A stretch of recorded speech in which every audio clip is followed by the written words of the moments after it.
Here's what's new since 11 o'clock last night. An experimental blimp crashed in downtown St. Petersburg overnight. The blimp ended up in the middle of the road after getting loose from Albert Whitted Airport early this morning. It floated into the downtown area, crashed into a building 10 stories high, and then landed in the middle of Central and 3rd Streets. The building wasn't damaged, but the blimp was. The road was closed while workers cleared it out of the road. No one was hurt. A blimp being held at a St. Petersburg airport breaks free from its tether and crashes into a building in downtown St. Petersburg overnight. That's a story you'll only see right here on 10. It happened just after 2 this morning. The blimp was still inflated, so officers at the scene had to cut into the sail with a knife to get it down. Strong winds are believed to have played at least a part in the mishap. There are no reports of injuries. The FAA is investigating. Roads on Island Estates remain open at this hour. An unusual accident on the streets of Tampa Bay this morning. An experimental blimp crashed near the intersection of Central Avenue and 3rd Street in St. Pete. The blimp went down in the middle of the road after it somehow broke loose from Albert Whitted Airport. Before landing, it crashed head-on into a 10-story building.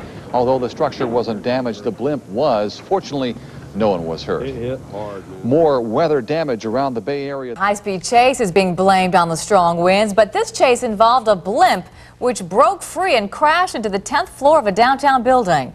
The blimp was being held at Albert Whitted Field when strong winds snapped its tether lines just after 2 this morning. It crashed into a building on Central Avenue and 3rd Avenue South. The blimp was still inflated when police arrived on the scene. We didn't know if somebody was in the craft or not, so we kind of lifted the sail out of the way to make sure nobody was in the basket. And once we determined nobody was in there, we just basically all tried to keep this big thing from flying around any farther. No one was hurt in the blimp incident. The FAA has been notified. And you could call it an experiment that just didn't fly. High winds blew this blimp away right into the middle of the road. But first, imagine driving down the road and seeing a blimp fall from the sky right in front of you. Up next, we'll show you a bizarre blimp accident right here in the Bay Area. A beautiful sight over St. Petersburg became a failed experiment in the early morning hours today.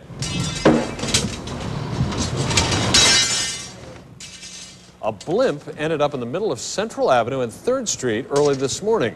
High winds apparently tore it loose from its moorings at Albert Whitted Airport. But before it hit the ground, the dirigible hit a 10-story building. No one was hurt in the accident, except, of course, the blimp. Its creators say it's a total loss. Hope they had blimp insurance. Or dirigible insurance, you know? Right. There was trouble from the wind even before the storms hit in St. Pete. A blimp got loose from its moorings at the Alfred Whitted Airport. It crashed into the 10th floor of a building downtown. Fortunately, nobody hurt.